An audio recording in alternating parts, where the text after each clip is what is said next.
Class 9वीं 9th पाठ 8 गृह विज्ञान समय व श्रम बचाने वाले यंत्रों का प्रयोग और संभाल। प्रश्न नंबर 1, प्रेशर कुकर क्या है? इसमें खाना पकाने की क्या क्या लाभ हैं? उत्तर, प्रेशर कुकर में पका हुआ भोजन स्वास्थ्य की दृष्टि से लाभदायक होता है। सभी प्रकार के प्रेशर कुकर में भोजन पकाने का सिद्धांत एक जैसा ही होता है। भोजन प्रेशर कुकर में पकाने के लिए प्रायः ताप के लिए बिजली, गैस स्टोव या अंगीठी प्रयोग में लाई जाती है। प्रेशर कुकर आज हमारे रसोई घर का महत्वपूर्ण अंग बन चुका है। खाना बहुत जल्दी बन जाता है, अतः एक ही समय में 2 सब्जियां इकट्ठी भी बनाई जा सकती है। प्रेशर कुकर में पकाने के लाभ। नंबर 1, समय की बचत हो जाती है। जैसे 4 व्यक्तियों के लिए चावल और सब्जी को लगभग 15 मिनट में पकाया जा सकता है। प्रेशर कुकर में सेपरेटर सेट का प्रयोग करने से एक ही समय में एक जैसे भोजन उसी समय में उसी ईंधन से बनाए जा सकते हैं। सेपरेटर सेट प्रेशर कुकर के साथ ही मिलते हैं। नंबर 2, ईंधन की बचत होती है।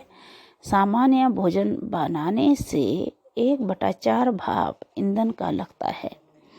नंबर 3, भोजन अधिक पौष्टिक बनता है क्योंकि भोजन के पौष्टिक तत्व भाप के द्वारा बर्तन के बाहर ही नहीं निकलते हैं। ऐसा भोजन स्वास्थ्य के लिए उपयोगी होता है। नंबर 3, हरी सब्जियों का रंग खराब नहीं होता क्योंकि सब्जियां अधिक भाप व दबाव के कारण बहुत जल्दी गल जाती है। नंबर 5, प्रेशर कुकर में तरह तरह के स्वादिष्ट भोजन बना सकते हैं। शाकाहारी व मांसाहारी चावल, पुलाव, सूखी सब्जियां। अतः मसालेदार सब्जियां विभिन्न विधियों का प्रयोग करके बनाई जा सकती है। नंबर 6, भोजन हल्का और सुपाच्य बनता है जो हमारे स्वास्थ्य के लिए उपयोगी है। प्रश्न नंबर 2, प्रेशर कुकर के मुख्य भाग कौन कौन से हैं? प्रेशर कुकर को पहली बार किस प्रकार प्रयोग करते हैं? उत्तर, प्रेशर कुकर के मुख्य भाग। Number 1, cooker body. यह कुकर में भोजन पकाने के लिए बर्तन का काम करता है। इसमें एक विद्युत रोधी वस्तु का बना हुआ हत्था लगा होता है। यह प्रायः मिश्रित धातु, एल्यूमीनियम या स्टील का बना होता है। इसी भाग में खाद्य पदार्थ को डालकर पकाया जाता है। नंबर 2, ढक्कन। ये कुकर का प्रमुख अंग होता है। इसमें कुकर के विभिन्न भाग होते हैं। इसमें भी एक विद्युत रोधी हत्था लगा होता है जिसमें वेंट ट्यूब, वेंट वेट व सेफ्टी वाल्व लगा होता है। नंबर 3, रबड़ का छल्ला, घासकेट। ढक्कन में रबड़ का छल्ला लगा होता है जो भाप को रोकने का काम करता है। यदि यह रबड़ का छल्ला खराब हो जाए तो भोजन इतनी जल्दी नहीं पकता क्योंकि सारी भाप बाहर निकल जाती है। इसकी सफाई करना बहुत ज़रूरी है। नंबर 4, जाली। कुकर के अंदर गोल आकार की जाली होती है जिसमें कई छिद्र होते हैं। कुकर के अंदर डिब्बे रखने से पहले जाली को उलटकर कुकर में रख दिया जाता है और कुकर में थोड़ा पानी डाल दिया जाता है ताकि भाप आसानी से बन सके। नंबर 5, भोजन पकाने के डिब्बे। ये कुकर के अंदर आसानी से रखे व निकाले जा सकते हैं। इसमें भोजन बनाने ये कुकर के अंदर आसानी से रखे व निकाले जा सकते हैं। Number 6, safety valve. ये सुरक्षा के लिए लगाया जाता है, इसीलिए इसे सेफ्टी वाल्व कहते हैं। प्रेशर कुकर का पहली बार प्रयोग करना। नंबर 1, प्रेशर कुकर के बाहर लगा हुआ कागज़ उतार दीजिए। कुकर में 1 गिलास पानी में आधा नींबू काट कर उसका रस उस पानी में निचोड़ दीजिए। नंबर 3, प्रेशर कुकर का ढक्कन बंद कर दीजिए। नंबर 4, वेंट ट्यूब पर वेंट वेट ठीक ढंग से रखिए। नंबर 5, तेज आंच पर प्रेशर कुकर को रखिए। नंबर 6, 5-6 मिनट के बाद हल्की आवाज़ सुनाई देती है, अतः वेंट वेट थोड़ा हिलने लगता है। यदि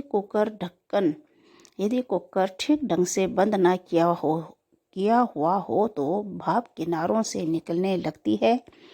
ऐसी अवस्था में कुकर को नीचे उतार कर पहले ढक्कन को ठीक ढंग से बंद कर लेना चाहिए ताकि गर्म हवा किनारों से ना निकले। नंबर 7, जब वेंट वेट ऊपर उठेगा तो जोर से आवाज़ के साथ भाप अपने आप बाहर निकलने लगेगी, तो ये समझना चाहिए कि पूरा कुकिंग प्रेशर आ गया है। नंबर 8, कुकर को एकदम आगे से उठा लीजिए और बिना ढक्कन या वेंट वेट हटाए उसे खुद ठंडा होने दीजिए। पहली बार कुकर को ऐसी स्थिति में 3 घंटे तक बंद रखिए। पहली बार ऐसा करने से ये ज्ञात हो जाता है कि गास्केट यानी कि रबड़ का छल्ला कुकर में ठीक प्रकार से फिट हो गया है, अतः कुकर बिल्कुल कीटाणु रहित हो जाता है। अगला प्रश्न है बेटे, प्रश्न नंबर 3, प्रेशर कुकर की देखभाल व सफाई किस प्रकार करोगे? तो उत्तर है प्रेशर कुकर की देखभाल और सफाई। नंबर 1, प्रेशर कुकर खरीदते समय उसके साथ उसकी निर्देशिका पुस्तक दी जाती है जिसमें कि उसके प्रयोग व सफाई की सारी विधि विस्तार पूर्वक लिखी होती है, अतः प्रयोग करते समय उसका पूरा ध्यान रखिए। यदि उसमें कोई खराबी पैदा हो गई हो तो उसे अधिकृत दुकान यानी कि ऑथोराइज्ड डीलर जिसको बोलते हैं, अधिकृत दुकान में ले जाना चाहिए। प्रेशर कुकर में उसी कंपनी के बने हुए पुर्जे का प्रयोग कीजिए, क्योंकि दूसरी कंपनी के नकली पुर्जों का प्रयोग करने से कुकर की खराबी दूर नहीं हो सकती। भोजन पकाने से पहले पानी की ठीक मात्रा डालनी चाहिए, क्योंकि बिना पानी के भोजन नहीं पकाना चाहिए। नंबर 2, प्रेशर कुकर को समय समय पर धोकर साफ करना चाहिए। प्रेशर कुकर को साफ करने के लिए राख या किसी खुरचने वाली वस्तु का प्रयोग नहीं करना चाहिए। विम या साबुन के घोल का प्रयोग करें। कुकर को धोकर सुखा लें। नंबर 3, कुकर बॉडी और ढक्कन के सिवाय कुकर के vent weight, safety valve, gasket को अच्छी तरह से धोएं और साफ रखें। नंबर 4, गास्केट जिसको बोलते हैं रबड़ का छल्ला, कुकर के ढक्कन में लगाते हैं ना ब्लैक कलर का, ठीक है बेटा। गास्केट को उसकी जगह से बहुत कम निकालना चाहिए, क्योंकि बार बार बाहर निकालने से वह अपने ढक्कन पर ठीक ढंग से फिट नहीं आता, अतः प्रेशर कुकर में से भाप बाहर निकलती है। गास्केट को बिना निकाले ऊपर से ही भीगे कपड़े से हल्का हल्का साफ कर लेना चाहिए। जब तक ढक्कन गर्म रहे, सफाई के लिए गास्केट को कभी बाहर नहीं निकालना चाहिए, क्योंकि ऐसा करने से वह फैल जाता है और वह कुकर के ऊपर ठीक फिट नहीं बैठता। नंबर 5, कुकर बॉडी के किनारों पर चम्मच से दबाव ना डालें। नंबर 6, कुकर और उसके ढक्कन को जोर जोर से पटकना नहीं चाहिए। नंबर 7, कुकर की बॉडी और उसके ढक्कन को सदैव अलग रखें। नंबर 8, कुकर के ढक्कन से वेंट निकालने के बाद ढक्कन को लॉकिंग लूप के सहारे दीवार पर लटका दें। नंबर 9, कुकर को साफ करने के लिए सोडे का प्रयोग नहीं करना चाहिए, उसका एल्यूमिनियम काला हो जाता है। विम का प्रयोग करें। 9th क्लास होम साइंस पाठ 8, समय व श्रम बचाने वाले यंत्रों का प्रयोग और संभाल। और आज हम इसका चौथा क्वेश्चन करेंगे बेटा। पहला, दूसरा, तीसरा जो है मैंने रिकॉर्डिंग कर दिया था। चौथा क्वेश्चन है ओवन के प्रकार, उसकी देखभाल और सफाई का वर्णन कीजिए। तो सबसे पहले आता है ओवन के प्रकार। ओवन बेकिंग द्वारा खाद्य पदार्थों को पकाने की विधि के लिए ओवन का प्रयोग किया जाता है। ओवन में प्रायः केक, नान खटाई, बिस्कुट, पुडिंग, कुकीज़ बनाई जाती है। ओवन अनेक प्रकार के होते हैं।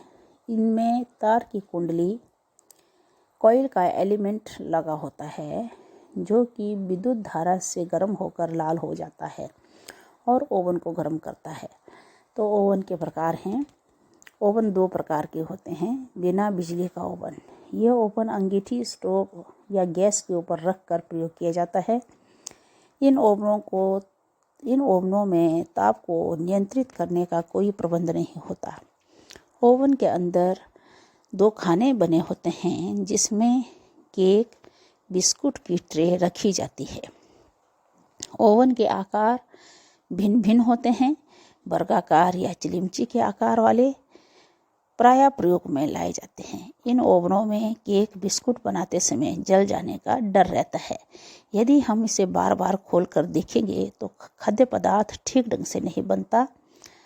अतः आज इन ओवनों का प्रयोग अधिक नहीं किया जाता। दूसरा है बिजली से चलने वाला ओवन।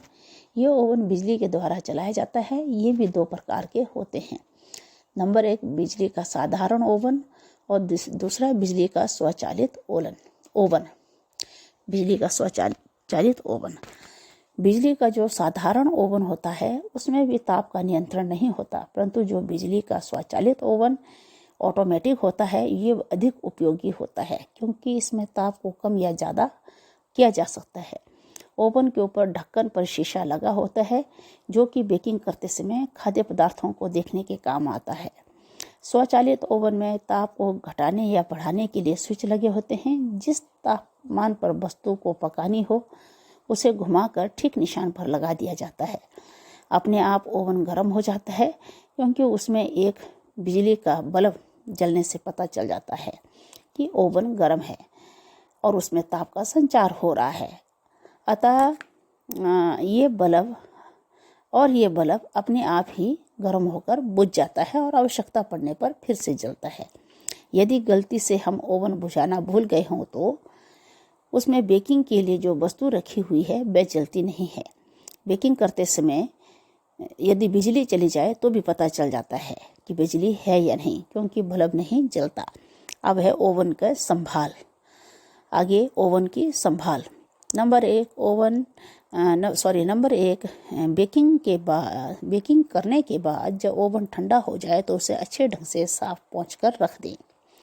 नंबर 2 ओवन में यदि कोई खराबी है तो उसका उपयोग करने से पहले उसे दूर करें क्योंकि बिजली की खराबी से करंट लगने का डर रहता है। अतः बेकिंग करने के लिए जो वस्तु रखी होती है वह भी ठीक नहीं बनती। ओवन में जब विद्युत धारा गुजर रही हो तो हाथ से नहीं छूना चाहिए। नंबर 3 बेकिंग करते समय ओवन को बार बार खोलकर नहीं देखना चाहिए क्योंकि बहुत गर्म होने के कारण वह आसानी से नहीं खोला जाता। अतः बेकिंग करने के लिए जो वस्तु रखी गई है वह भी खराब हो जाती है। केक, बिस्कुट इत्यादि को देखने के लिए ओवन के ऊपर शीशा लगा होता है। शीशे के किनारे छोटे छोटे छिद्र होते हैं। इनमें लोहे की सलाई डालकर ये पता लग जाता है कि केक पक गया है या नहीं। यदि केक पका हुआ है तो उसके साथ केक का कच्चा मिश्रण बाहर नहीं आता और सलाई एकदम साफ निकलती है। नंबर 4 ओवन का प्रयोग करने के बाद ओवन को अच्छी तरह से बंद करके डिब्बे में डालकर रख देना चाहिए। नंबर 5 ओवन को साफ करते समय राख मिट्टी का प्रयोग ना करें क्योंकि खुरचन का निशान पड़ जाता है। उसे साफ नरम गीले कपड़े से पोंछना चाहिए। अब है प्रश्न नंबर 5 बिजली की हीटर और उसकी संभाल का उल्लेख कीजिए। प्रश्न एक बार फिर से बिजली के हीटर व उसकी संभाल का उल्लेख कीजिए। उत्तर बिजली के हीटर प्रायः बिजली के द्वारा ही चलते हैं। ये हीटर कई प्रकार के होते हैं। गोल, चौरस, अंगीठी की तरह खाना पकाने के हीटर। अतः इन्हें 2 भागों में बांट सकते हैं। नंबर 1 खाना पकाने के लिए बिजली का हीटर। नंबर 2 सेकने के लिए बिजली का हीटर। विद्युत हीटर में विशेष मिश्र धातु नाइक्रोम होती है जो कि निकल और क्रोमियम से बनी होती है। इस मिश्र धातु नाइक्रोम को, जिसे साधारण भाषा में नाइक्रोम कॉइल कहते हैं, हीटर की प्लेट में लगा देते हैं। नंबर 1, खाना पकाने के लिए गोल या चौरस हीटरों का प्रयोग किया जाता है ताकि बर्तन आसानी से उस पर रखे जा सके। नंबर 2, सेकने के लिए हीटर में रॉड्स लगी होती है जिनकी ताप की क्षमता व रचना अलग अलग होती है। अब आता है हीटर की संभाल। नंबर 1, हीटर की संभाल। नंबर 1, हीटर के प्लग, शू, स्विच व तार में किसी भी तरह की कोई खराबी नहीं होनी चाहिए। यदि कोई खराबी है तो पहले उसे ठीक कर लें ताकि हीटर से करंट ना लगे। नंबर 2, हीटर का प्रयोग करके उसे अच्छी तरह से बंद करके रख देना चाहिए। यदि उसका प्रयोग ना करना हो तो नंबर 3, गीले हाथों से हीटर के प्लग, स्विच, शू व तारों को नहीं छूना चाहिए, करंट लगने का डर रहता है। नंबर 4, खाना पकाते समय यदि हीटर पर कुछ खाद्य पदार्थ उसमें गिर जाए तो हीटर को बुझाकर ठंडा होने पर उसे साफ कर लेना चाहिए। जब हीटर जल रहा हो तो किसी लोहे की सिलाई से नहीं छेड़ना चाहिए क्योंकि बिजली के करंट लगने का डर रहता है। नंबर 5, हीटर पर गीले हाथों व गीले बर्तन से काम नहीं करना चाहिए। लकड़ी के तख्ते पर खड़े होकर काम करना चाहिए। नंबर 6, हीटर की मरम्मत अपने आप नहीं करनी चाहिए जब तक उसकी पूरी जानकारी ना हो। नंगी तारों, टूटे हुए प्लगों को एकदम बदल देना चाहिए ताकि बिजली की स्पार्किंग से हीटर की पिनें खराब ना हो जाए और बिजली में आग लगने का डर भी रहता है। नंबर 7, खाना पकाते हुए हीटर का प्रयोग करते समय इस बात का विशेष ध्यान रखें कि दूध, दाल, चावल, चाय उबल कर इस पर ना गिरे क्योंकि हीटर की सारी कुंडली खराब हो जाएगी और पानी गिरने से करंट लगने की भी संभावना हो सकती है। नंबर 8, हीटर पर बर्तन रखने के बाद बिजली का प्लग लगा देना चाहिए और बर्तन उतारने से पूर्व प्लग निकाल देना चाहिए।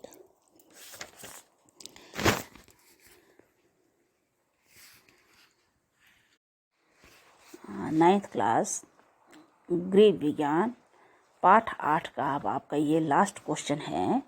स्वचालित इस्त्री से क्या अभिप्राय है? इसकी देखभाल किस प्रकार होनी चाहिए?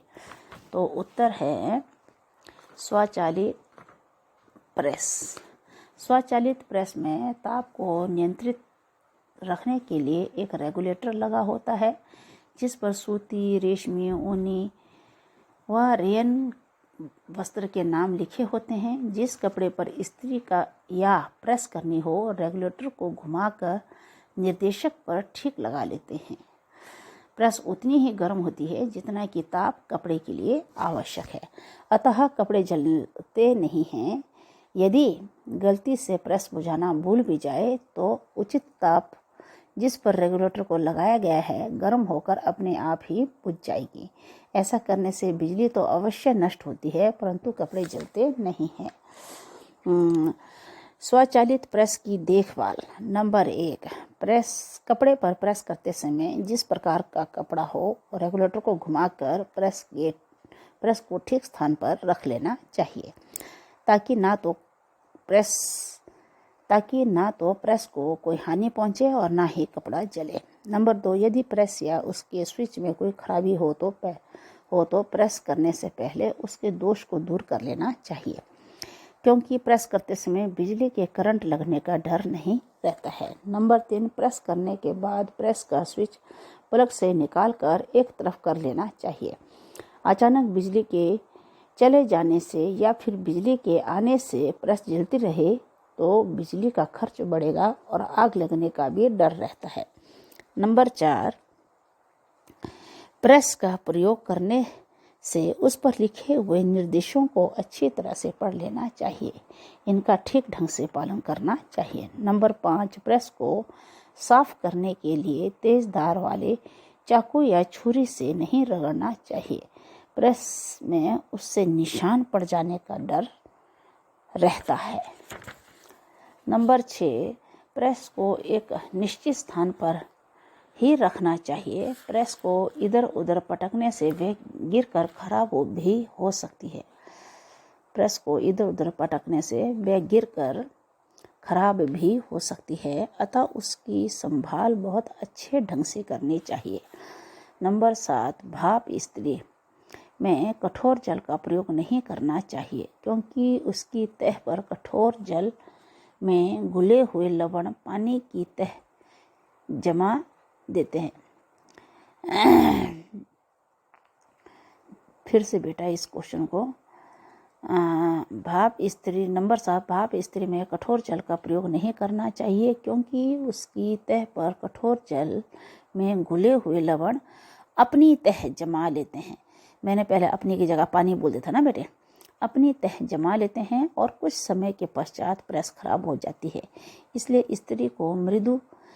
इस्त्री में मृदु जल का प्रयोग करना चाहिए। नंबर 8, प्रेस करने के बाद पानी को फेंक देना चाहिए व प्रेस को पोंछ कर रखना चाहिए ताकि उसमें जंग इत्यादि ना लगे। नंबर 9, गरम प्रेस पर उसकी विद्युत तार को नहीं लपेटना चाहिए। तार का बीच बीच में से जल जाने का डर रहता है। नंबर 10, प्लग में लगी हुई प्रेस को केवल हथे से ही पकड़ना चाहिए। प्रेस के अन्य भागों को हाथ से नहीं छूना चाहिए। नंबर 11, प्रेस का प्रयोग करने के बाद उसे हमेशा सीधा खड़ा करके रखना चाहिए। नंबर 12, जिस वस्तु पर प्रेस करनी हो उस पर कंबल या चादर अच्छी तरह से बिछा देना चाहिए। प्रेस करने के लिए मेज का भी प्रयोग किया जा सकता है। अब आता है समय व श्रम बचाने वाले यंत्रों के नाम। प्रश्न है समय व श्रम बचाओ यंत्रों के नाम लिखें। तो उत्तर है, ठहरो कागज खोलती हूँ।